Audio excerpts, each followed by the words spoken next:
खुशामदीद, आदाब आप सबको हमारी तरफ से है। प्रोग्राम इस वक्त आप देख रहे हैं दी सलाम जेके गुलिस्तान न्यूज़ का मॉर्निंग शो और हस्बे वादा आपके सामने सुबह सुबह आते हैं इस उम्मीद के साथ कि आपके सामने जब आएँ तो आपको ख़बरों से बाखबर करें, उन ख़बरों से बाखबर करें जिन्हें आप जानना चाहते हैं, जिन पर का तज़िया आप सुनना चाहते हैं, जिन पर तबसरा आप खुद भी करते हैं और हमारे तबसरे को भी सुनना चाहते हैं। और आज के प्रोग्राम में भी कुछ अहम मौज़ूआत हमारे सामने हैं जिन पर सियासी नुक्ते नज़र पर गुफ्तगू ज़रूर होगी। सियासी तज़िये के साथ साथ बात इक़्तिसादी मामलात की भी करेंगे, रियासत की भी करेंगे, सियासत की भी करेंगे। आप बने रहेंगे गुलिस्तान न्यूज़ के साथ क्योंकि 10 बजे तक इस प्रोग्राम को आपके सामने रखेंगे। मरहलावार तरीके से ये प्रोग्राम आप तक आएगा और जब 9:40-42 का वक्त होगा आप और हम गुफ्तगू करेंगे, यानी हमारी फ़ोन लाइन्स खुलेंगी, आपका वक्त होगा, आप अपने मसाइल को हुकूमत तक पहुंचाएंगे। लेकिन एक बार फिर आपको याद दिलाते चले कि इस नशरियात को आप कहां पर देखेंगे और टीवी पर आप देख रहे हैं अपने घर पे बैठकर। अगर आप सफ़र कर रहे हैं, बैरून रियासत है या बैरून मुल्क में है, तो आप कैसे गुलिस्तान न्यूज़ के साथ ज्वाइन करेंगे। एक तो फ्री टू ईयर ऑलरेडी है ये, लेकिन सोशल मीडिया प्लेटफॉर्म पर आप कैसे देखेंगे। फेसबुक पर लाइव नशरियात हमारी चलना शुरू हो गई है, यूट्यूब, ट्विटर और इंस्टाग्राम पर ज़रूर आइएगा। और हमारी ऑफिशियल वेबसाइट जिसको हमने आपकी आरा के मुताबिक तरतीब दिया है, उसको आपकी आरा के मुताबिक दोबारा से तश्कील दिया है, उस पर ज़रूर आइएगा, लॉग इन कीजिएगा, शेयर कीजिएगा, सब्सक्राइब कीजिएगा और हमें बताइएगा कि मज़ीद बेहतरी के लिए और क्या क्या स्कोप उसमें मौजूद है, ताकि आपकी आराओं और आपकी प्रोग्रामों और आपकी पॉलिसीज़ के मुताबिक वो सारी चीज़ें जो वो बनती रहे। मुझे उम्मीद है कि आप हमें साथ देते रहेंगे और प्रोग्राम का करते हैं बाज़ाब्ता तौर पर आगाज़। आज 26 नवंबर सन 2022 का दिन है, लेकिन हम 26 नवंबर सन 2022 की बात नहीं करेंगे बल्कि माजी की याद को ताज़ा करेंगे कि 26 नवंबर को इंतहाई अहम तरीन वाक़यात हुए हैं और दुनिया को दहला देने वाला वाक़या भी आज ही के दिन हुआ था 26/11 का। लेकिन हिस्ट्री ऑफ द डे पर सीधे चलेंगे और आपको बताएंगे आसिफ रशीद कि आज क्या कुछ अहम है हिस्ट्री ऑफ द डे में। गुड मॉर्निंग, खुशामदीद, बहुत बहुत स्वागत आप सभी का। प्रोग्राम सलाम जी के आप देखना शुरू कर चुके हैं दिल्ली के स्टूडियो से बराह रास्त। आगाज तय फॉर्मेट के मुताबिक और सबसे पहले आपको बताते हैं कि आज हिस्ट्री ऑफ द डे में खास क्या है, आज का दिन क्यों अहम है, हिंदुस्तान और आलमी तारीख में, इतिहास में क्यों इस पर ज्यादा चर्चा होनी चाहिए, क्यों इस पर बात की जानी चाहिए। आज माजी में कुछ अहम वाक़यात हुए हैं, दिन आज का था, तारीखें या साल अलग अलग थे, लेकिन वाक़यात जिनको हमेशा शायद याद रखा जाएगा। साल 2008 था, तारीख 26 नवंबर की थी। मुंबई के अंदर मुख्तलिफ मकामात पर दहशतगर्दाना हमला हुआ। इस कार्रवाई में 164 अफराद हलाक हो गए, जिसमें कुछ बैरूनी मुल्क से आए हुए सयाह भी थे और इनमें ताज होटल मुंबई का आपको याद होगा और मैरियट होटल या ओबराय होटल, जहां पर हलचल काफी ज्यादा, सबसे ज्यादा नुकसान जो है वो ताज होटल के अंदर देखने को मिला था। 9 लोग या जो दहशतगर्द थे जवाबी कार्रवाइयों में मारे गए थे और 164 लोग जो कि आम शहरी थे इस हमले में मारे गए थे और कुछ इनमें जो हैं पुलिस, मुंबई पुलिस के एहलकार भी थे। साथ ही साथ इस हमले में अजमल कसाब का नाम आपको याद होगा, वो इस हमले के बाद जिंदा बचने वाला वाहिद शख्स था जो बाद में गिरफ्तार हुआ और फिर फांसी उसको लगाई गई तिहाड़ जेल के अंदर। तो ये इंसिडेंट 2008 को आज के दिन हुआ। 26 तारीख आज 12वीं बरसी है। आज उन तमाम लोगों को जिनने इस हमले में जान गंवाई याद किया जा रहा है। 1949 को आज के दिन मुल्क के दस्तूर साज असेंबली ने अपना आईन मंजूर किया। संविधान दिवस के तौर पर भी इस दिन को मनाया जाता है, आईन का दिन। इसके अलावा 1984 में अमेरिका और ईरान के दरमियान दोबारा सिफारती ताल्लुकात कायम हुए। साल 1964 में पाकिस्तान के पहले टीवी चैनल पाकिस्तान टेलीविजन यानी पीटीवी नेटवर्क का आगाज आज ही के दिन 1964 में हुआ था। तारीख थी 26 नवंबर की। इसी दिन को यानी 26 नवंबर को 1967 में लिस्बन में बादल फटने का एक वाक़या पेश आया। तकरीबन 450 अफराद ने अपनी जान गंवा दी, 250 के करीब लोग यहाँ जख्मी हुए थे। इसके अलावा 2001 में नेपाल में 200 बागी मारे गए आज ही के दिन। 1842 में आज ही का दिन था जब नोटर डेम यूनिवर्सिटी कायम की गई। दुनिया भर की तकरीबन 10 से 12 यूनिवर्सिटियां जब गिनी जाती हैं तो नोटर डेम यूनिवर्सिटी भी इनमें शुमार की जाती है, या यहाँ के अभी तक जो रोल जो तालीमी निज़ाम में यूनिवर्सिटी का रहा है उसको याद किया जाता है। और 1716 में बोस्टन में अमेरिका में पहला शेर आज के दिन दिखाया गया था। तारीख 26 नवंबर की थी। उसके बाद आहिस्ता आहिस्ता जूस बनाए गए या चिड़ियाघरों का बनना या बनाने का सिलसिला जो है वो बहुत तेज हुआ 1716 के बाद। तो ये हिस्ट्री ऑफ द डे में अहम मालूमात थी। अब प्रोग्राम का आगाज करेंगे, थोड़ी देर बाद जम्मू कश्मीर लिए चलेंगे, अहम मामले पर बात करेंगे, लेकिन प्रोग्राम का आगाज करते हैं पड़ोसी रियासत पंजाब से और भारत और पाकिस्तान की सरहद से इस वक्त खबर है पठानकोट से। आगाज इसी खबर के साथ इशफाक। बड़ी खबर इस वक्त मिल रही है कि पंजाब के पठानकोट में 2 मुश्तबा अफराद को देखा गया जिन पर फायरिंग भी हुई है और पठानकोट पहाड़ीपुर इलाका है। ये मुश्तबा अफराद थे, दोनों के खिलाफ कार्रवाई हुई। बीएसएफ ने जब इनको देखा तो यहाँ पर इन पर 2 राउंड फायर भी किए गए। अब कुछ इतलात हैं कि 8 राउंड फायर किए गए और कुछ इतलात हैं 7 राउंड फायर किए गए। लेकिन ये दोनों मुल्ज़िमान जो है या दोनों जो मुश्तबा अफराद हैं ये वापस पाकिस्तान के बॉर्डर की तरफ भागे हैं। अभी तक की डिटेल सामने नहीं आ सकी हैं कि इस इलाके के अंदर चूंकि सर्च ऑपरेशन भी शुरू कर दिया गया है। पठानकोट पहाड़ीपुर का इलाका और भारत पाकिस्तान की सरहद करीब है, पंजाब में लगने वाला इलाका है। उस सरहद के करीब वाले इलाके में चूंकि इस तरह के इंसिडेंट्स को काफी हसास माना जाता रहा है, यही वजह है किसी तरह की गफलत, किसी तरह की निगरानी में कोई चूक ना हो, इस चीज के लिए सिक्योरिटी मजीद यहां पर अलर्ट पर नजर आ रही है। बॉर्डर सिक्योरिटी फोर्सेस के एहलकारों ने सुबह सुबह पठानकोट के इस इलाके में जो पहाड़ीपुर का इलाका है 2 मुश्तबा अफराद को देखा। 2 सस्पेक्ट्स थे। इनको देखने के बाद इलाके के अंदर अफरा तफरी थोड़ी देखी गई क्योंकि फायर ओपन हुआ। कुछ राउंड फायर किए गए, ये बीएसएफ पार्टी की तरफ से किए गए इन लोगों को देखे जाने के बाद। उसके बाद कार्रवाई यहां पर चल रही है और ये कार्रवाई इसलिए भी काफी सुर्खियों में है क्योंकि इन इलाकों के अंदर माजी करीब में ड्रोन नजर आने या ड्रोन मार गिराने या ड्रोन से हथियार या मंशियात गिराने के बहुत सारे वाकयात रोनमा हुए हैं। तो उन तमाम चीजों को मद्देनजर रखते हुए एहतियात के साथ फूक कर कदम यहाँ पर फोर्सेस भी रखती हैं। बॉर्डर सिक्योरिटी फोर्सेस बिलखुसूस जिन पर बड़ी जिम्मेदारी है, फ्रंट लाइन पर काम करते हैं, उनकी तरफ से आज फिर फायर किए गए। किसी तरह का फिलहाल कोई नुकसान नहीं हुआ, इस तरह की इतलात नहीं है। लेकिन पंजाब रियासत के पठानकोट में ये वाक़ा पेश आया है। 2 मुश्तबा अफराद देखे गए जिसके बाद इन पर पहाड़ीपुर इलाके में फायर हुआ।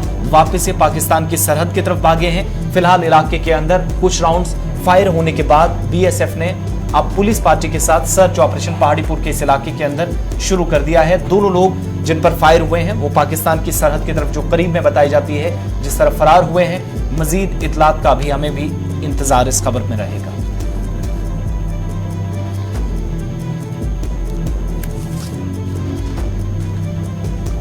चलिए जनाब बढ़ते हैं जी आगे। अब जरा बात करते हैं जम्मू कश्मीर की खबरों की और बात करते हैं सबसे पहले इंतखाबी फरिश्तों के हवाले से, क्योंकि कल इंतखाबी फरिश्तों का आना था और रात देर गए तक तमाम तर मामला जो है वो सामने रखे गए और कल ही ये बात सामने आई कि जम्मू कश्मीर के अंदर जो नए सिरे से इंतखाबी फरिश्तों पर नजरसानी हो रही थी और ये नजरसानी कब हो रही थी जब जम्मू कश्मीर के अंदर हदबंदी का प्रोसेस मुकम्मल हो गया है और अब कुल मिलाकर 7,72,000 नए वोटर जो है वो जम्मू कश्मीर के अंदर दर्ज किए गए हैं। पूरी यूनियन टेरिटरी के अंदर नए वोटर ये 7.72 लाख 7,72,000 नए वोटर जो है वो हुए हैं।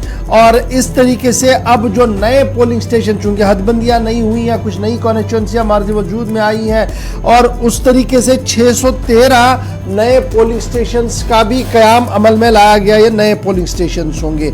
जम्मू कश्मीर के लिए फाइनल इलेक्टोरल रोल पब्लिश कर दिया गया है। चीफ इलेक्टोरल ऑफिसर साहब की तरफ से ये इतलात रात देर गई दी है। ताहम ये जो प्रोसेस जो है वो कंटिन्यू रहेगा, क्योंकि ऑनलाइन चलता है। अगर किसी ने अभी भी नहीं किया वो कर सकता है, वो प्रोसेस भी कंटिन्यू रहेगा। और इसमें अब तरह तरह की जो बातें आ रही थी कि जनाब जब पहली प्रेस कॉन्फ्रेंस के दौरान ये कहा गया था कि इतने लाख वोटर्स बढ़ेंगे, ऐसा होगा, तो काफ़ी हंगामा हुआ था। तो कुछ डिटेल्स मैं आपके सामने रख दूंगा और उसके बाद हमारे मेहमान हमारे साथ ज्वाइन करेंगे। अच्छा जी, ज़राया के मुताबिक कोई भी एबनॉर्मल इंक्रीज नहीं हुआ है जी वोटर्स के अंदर। 3 साल में 10% का इजाफा होना कोई बड़ी बात नहीं, 10% का इजाफा हुआ है ऑलमोस्ट। और जो तज्जिया निगार है उनके मुताबिक ये कोई बड़ी बात नहीं है कि 10% 3 साल में बड़े वोटर्स, ऐसा कोई ये नॉर्मल थिंग है जी। अब जब हम इंक्रीज देखते हैं जो बड़ा हुआ जी 7,72,872 वोटर जो बड़े हुए हैं, इसमें कुल मिलाकर जब आप देखेंगे जो चीफ इलेक्टोरल ऑफिसर का मानना है, उनका मानना है कि जनाब बड़ी चीज़ें हमने बड़ी ट्रांसपेरेंट तरीके से ये मामला जो है वो किया है। जो हमारे पास दरख्वास्तें आई हैं उनको थॉरोली देखा गया है, तब जाकर इंक्लूड भी किया और तब जाकर डिलीट भी किया गया है। 75 ये जो अभी हमारे पास एदाद-ओ-शुमार आ रहे हैं जी, वो ये आ रहे हैं कि 75,86,899 में से ये जो टोटल वोटर्स हमारे पास है तकरीबन, इसमें से हमारे पास 39,48,525 मर्द है और इसी तरीके से 36 लाख से ज़्यादा ख़वातीन भी है और 1,112 थर्ड जेंडर है, ख्वाजा सराओं को जो आप कह रहे हैं जी। उसके साथ साथ जब आप देखेंगे फॉर्म 6 जो रिसीव किए गए हैं वो 11,40,700 से ज़्यादा थे फॉर्म 6, जिनमें नाम उनको इंदराज कराने के हवाले से कॉम्पिटेंट अथॉरिटीज़ के सामने फॉर्म्स दिए गए थे। 11,40,770 में से 11,28,670 के आसपास एक्सेप्ट किए गए और 1,200 से ज़्यादा वो जो है 12,000 से ज़्यादा रिजेक्ट कर दिए गए हैं जी। ये फॉर्म 6 का मामला है। इसी के साथ साथ जब आप इसको और खंगाल कर देखेंगे, जब रिजेक्ट और डिलीट का मामला है तो तकरीबन 41,000 से ज़्यादा रिक्वेस्ट आई थी कि नामों को डिलीट करना है। ये रिसीव की गई थी अथॉरिटीज़ की तरफ से। 35,822 एक्सेप्ट उसमें हुई और तकरीबन 53,935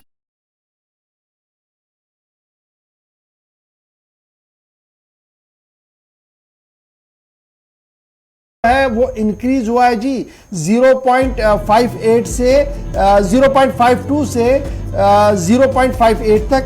ये जो SSR हमारा हुआ है, ये जो हमारे इलेक्टोरल प्रोसेस का हिस्सा रहा है और इसमें जेंडर रेशियो भी उतना बड़ा नहीं है। 921 से ये सीधे चला गया है जी 948 में ये रोल हो गया है। ये मैं टेक्निकलिटीज़ आपको समझाने की कोशिश कर रहा हूँ। कल इलेक्टोरल ऑफिसर साहब का मानना है कि जनाब जितने भी हमने नए अंदराज किए उनमें 99.99% लोगों के फोटो हमने चस्पा किए हैं ताकि किसी तरीके का कोई कंफ्यूजन ना रहे। 99.99% लोगों के फोटो जो है वो दर्ज कर दिए गए हैं। अच्छा जी, इसके साथ साथ अब ये सारा प्रोसेस मुकम्मल हुआ है तो नजरें कहां पर मरकूज है? दिल्ली पर।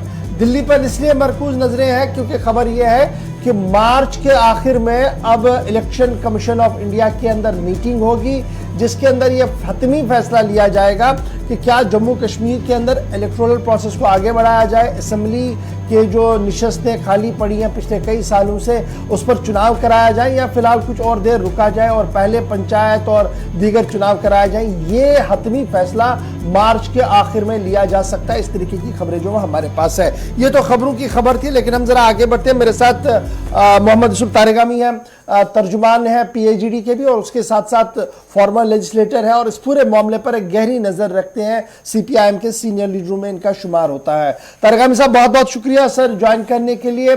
काफी शोर सुना था कि जनाब लाखों की तादाद में वोटर्स बढ़ेंगे और फिर बाहर के लोग भी आएंगे। अब जो एदाद शुमार आ रहे हैं और जिस तरीके की टेक्निकलिटीज़ को बताया जा रहा है जनाब 3 साल में ये कुछ जो बढ़ा है ये कोई नई बात नहीं है, 10 साल में इतना बढ़ना एक रूटीन मैटर है।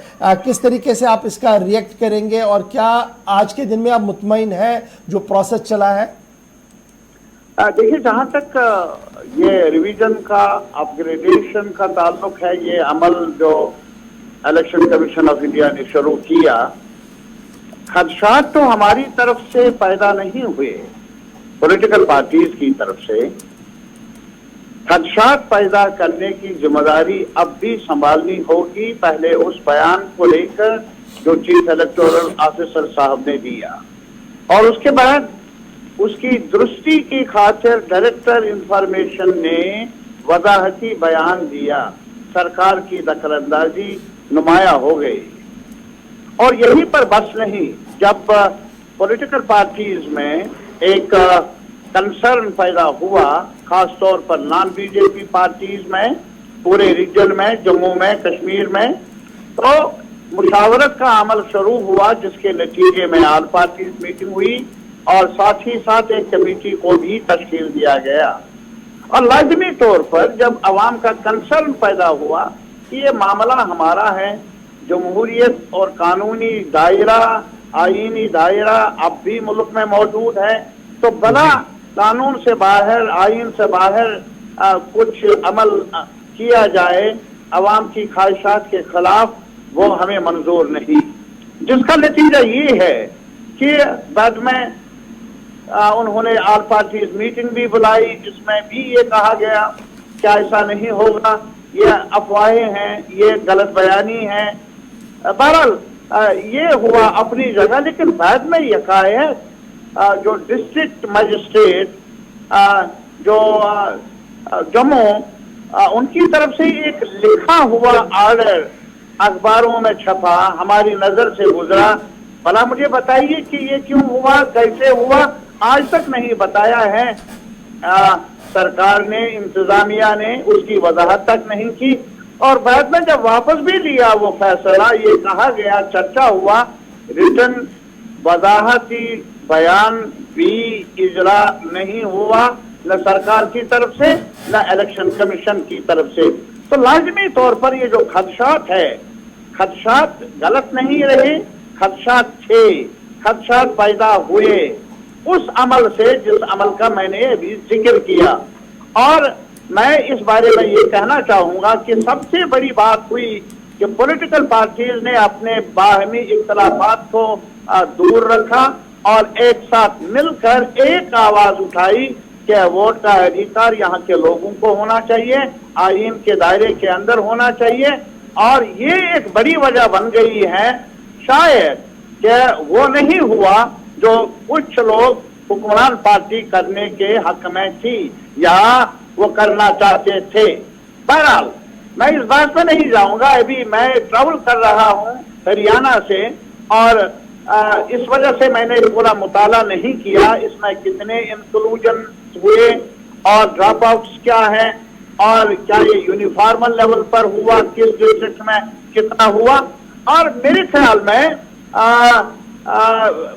बहुत कुछ खदशात दूर भी हुए इस लिहाज से कि जो खदशात पैदा हुए थे उसमें शायद सरकार पर, इंतजामिया पर और चीफ इलेक्टोरल ऑफिसर ने भी या इलेक्शन कमीशन ने भी हमारी गुजारिशात को जेर गौर रखा, खदशात को जेर गौर रखा।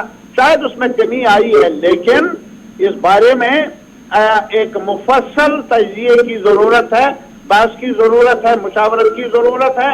और इस जिम्मन में पॉलिटिकल पार्टीज ने एक कमेटी को भी तश्कील दिया है जस्टिस हसनैन साहब की क़यादत में, और मुझे उम्मीद है कि वो फौरन मिलेंगे, जायजा लेंगे और गुलिस्तान और मीडिया से गुफ्तगू भी कर लेंगे अज़ाबैत, ताकि जो भी शुबहात हैं, शकूक है उनके बारे में हमारा रद्द-ए-अमल क्या होगा। बहुत शुक्रिया जी तारिक अहमद साहब वक्त निकाल कर बात करने के। रविंदर शर्मा साहब तर्जुमान आला है कांग्रेस की यूनियन टेरिटरी के अंदर, ये भी हमारे साथ ज्वाइन किए हैं जी फोन लाइन पर।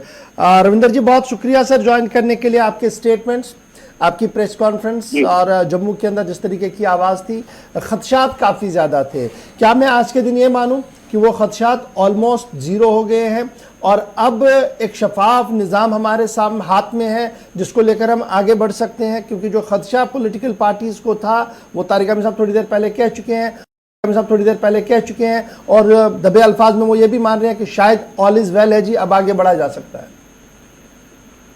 देखिए, पहली बात यह है कि खदशात तो चीफ इलेक्टोरल ऑफिसर की तरफ से गुजार किए गए जब उन्होंने कहा 25 लाख वोटर जो है वो ऐड होंगे। मुझे नहीं पता, हमने उसी वक्त भी सवाल उठाया था कि किस बुनियाद पे वो ये अंदाजा लगा सकते हैं कि 25 लाख जो है वोटर ऐड होंगे। और उसके बाद एक प्रेशर बना जो ऑल पार्टी, जिसमें ज्यादातर जम्मू बेस्ड पार्टीज भी, जिन्होंने कहा कि हमारा हक के वोटर जो है जम्मू का एमएलए जम्मू का वोटर चुनना चाहिए और उसमें चाहे कांग्रेस के अलावा और चाहे वो लाल सिंह की पार्टी डोगरा संगठन और भी जो पॉलिटिकल पार्टी थी, उन्होंने कहा कि ये गलत है। और बीजेपी तो चीफ इलेक्टोरल ऑफिसर के सपोर्ट में प्रेस कॉन्फ्रेंस कर रही थी, फिर डीसी जम्मू का ऑर्डर भी निकला। अंदाजा तो ये था कि ये प्लान जो है एग्जीक्यूट नहीं कर पाए, क्योंकि एक बहुत बड़ा जम्मू के अंदर भी इसका विरोध हुआ, कश्मीर में तो विरोध था ही। तो कुल मिलाकर के जो आवाज मुतद्दा उठाई गई उसका भी असर हुआ। और दूसरी बात यह है कि थोड़ा सा एब्नॉर्मल डिक्रीज, गौर साहब अगर आप ध्यान से देखेंगे, अभी हम एग्जामिन करेंगे कॉन्स्टिट्यूंसी वाइज, अभी तक डाटा पूरा अवेलेबल नहीं है कि 11,28,000 लोग ऐड हुए हैं। अब डिलीशन में तो नॉर्मल प्रोसेस में होता है कि जो लोग कहीं जिनकी डेथ हो गई, जब वो लोग डिलीट होते हैं, जब माइग्रेट हो गए, इतनी बड़ी संख्या में डिलीशन नहीं होती।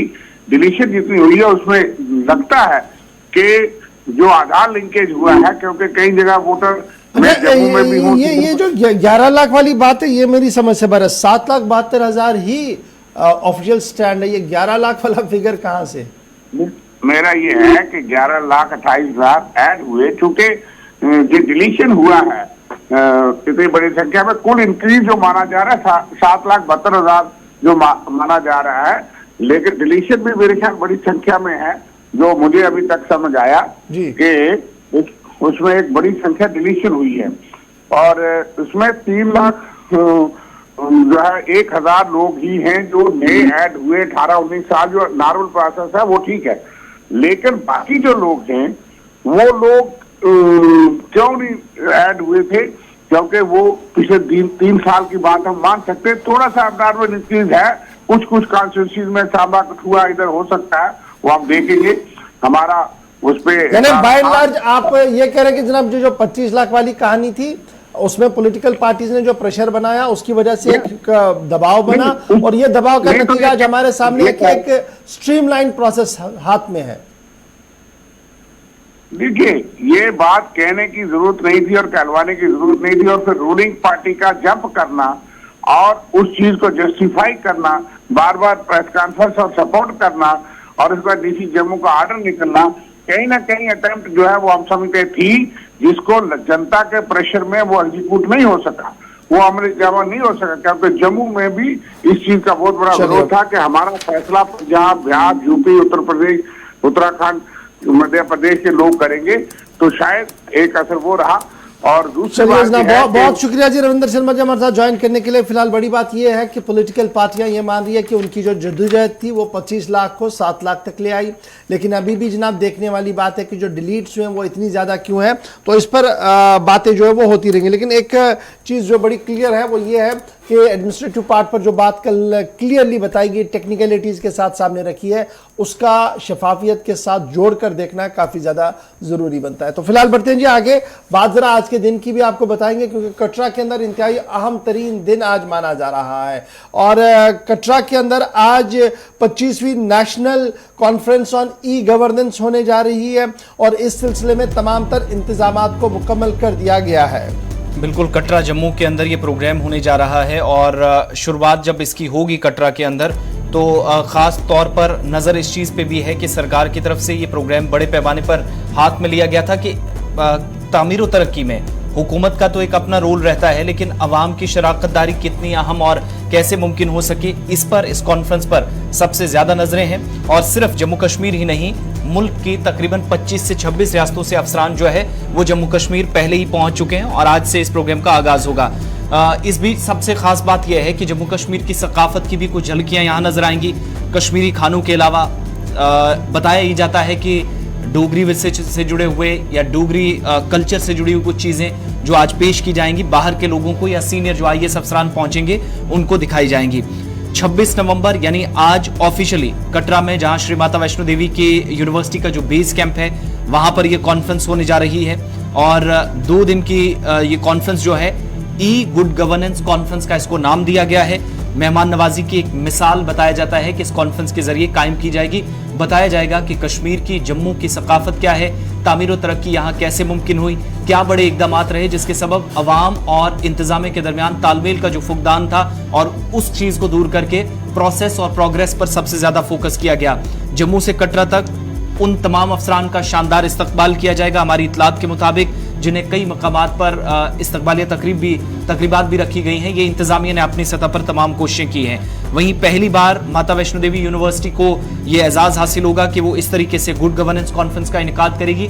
इससे पहले हैदराबाद के अंदर, तेलंगाना में इस तरह की एक कॉन्फ्रेंस का एहतमाम ऑलरेडी हो चुका है। मरकजी वजीर भी यहाँ पर पहुंचेंगे और सुबह 11 बजे इस कॉन्फ्रेंस का जो है इफ्तिताह किया जाएगा। आज इफ्तिताही तकरीब जो है वो थोड़ी देर बाद हो जाएगी, और लेफ्टिनेंट गवर्नर मनोज सिन्हा खुद होंगे, चीफ सेक्रेटरी होंगे। इसके अलावा रियासती इंतजामिया के सीनियर जो अफसरान हैं, एडमिनिस्ट्रेटिव सेक्रेटरीज हैं, वो इस हरियाणा के वजीर आला मनोहर लाल खट्टर समेत कुछ रियासतों के और भी जिम्मेदार होंगे, और कुछ MOUs पर भी दस्तखत होने की उम्मीद जो है वो लगाई जा रही है। तकरीबन 1600 के करीब डेलीगेट्स इस 2 रोज़ा इजलास के अंदर शिरकत करेंगे। और जम्मू कश्मीर के लिए बाइस इफ्तिखार है कि ई गवर्नेंस के मामले पर इस तरीके की कॉन्फ्रेंस होगी और इससे रियासती इंतज़ामिया को एक और फ़ायदा मिलेगा कि किस तरीके से बाकी रियासतों के अंदर काम किया जा रहा है। बट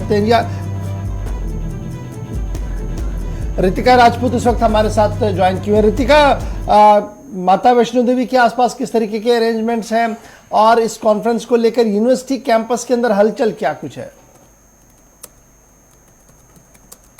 कि राष्ट्रीय ई सुशासन सम्मेलन के चलते 2 दिवसीय कार्यक्रम का आयोजन किया गया है, जिसमें आपको बता दें कि जम्मू से लेकर कटरा तक स्वागत की तैयारियां की गई हैं। इसके लिए अलग अलग स्वागत के लिए प्रवेश द्वार भी बनाए गए हैं, क्योंकि इसमें अलग अलग राज्यों से, अलग अलग केंद्र शासित प्रदेशों से बहुत से जो अतिथि हैं वो भाग लेने के लिए आने वाले हैं, जिसके चलते आपको बता देना चाहते हैं कि 2 दिन तक ये कार्यक्रम चलेगा, जिसमें 26 नवंबर और 27 नवंबर के दिन को सुनिश्चित किया गया है। और यहाँ पे आपको बात बताना चाहते हैं कि अतिथि की मिसाल कायम जम्मू कश्मीर की तरफ से की जाएगी, जहां पे कटरा में श्री माता वैष्णो देवी कटरा कड़क्याल यूनिवर्सिटी में तमाम इसके अरेंजमेंट्स किए गए हैं। और सम्मेलन में हिस्सा लेने के लिए बाहरी राज्यों के तमाम प्रतिनिधि यहाँ पे पहुंचना शुरू हो चुके हैं।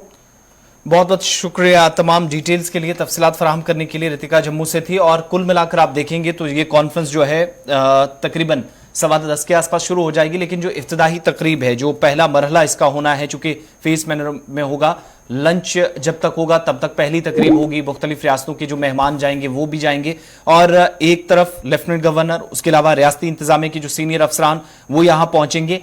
पहला ऐसा मौका होगा जहां पर एक साथ 2 जगहों के एक ही यूनियन टेरिटरी में खाने भी पेश किए जाएंगे, यानी एक तो कश्मीरी वाजवान जिसकी एक झलक यहां दिखेगी, और दूसरी तरफ डोगरी कल्चर में जिन खानों को सरे फहरिस्त रखा जाता है। इंतजामिया की तरफ से एक फहरिस्त तैयार की गई है कि इन खानों को इन अफसरान के सामने पेश किया जाएगा और मेहमान नवाजी की एक जिंदा मिसाल पेश की जाएगी। जनाब, यहाँ पर छोटा सा ब्रेक होगा। ब्रेक के उस पार जब जाएंगे तो आपको बताएंगे कि बजट 2023-24 की तैयारियां हो चुकी हैं, क्या कुछ वहां पर चल रहा है, और नितिन गडकरी साहब का एक बड़ा फैसला आया जम्मू कश्मीर पर, इसका इतलाक किस तरीके से होगा उस पर भी बात करेंगे। और फिर बात करेंगे उस बड़े अभियान की जो छेड़ा गया है जम्मू कश्मीर इंतजामिया की तरफ से, क्या कुछ है। बैक टू बैक सभी खबरें आपके सामने रखेंगे।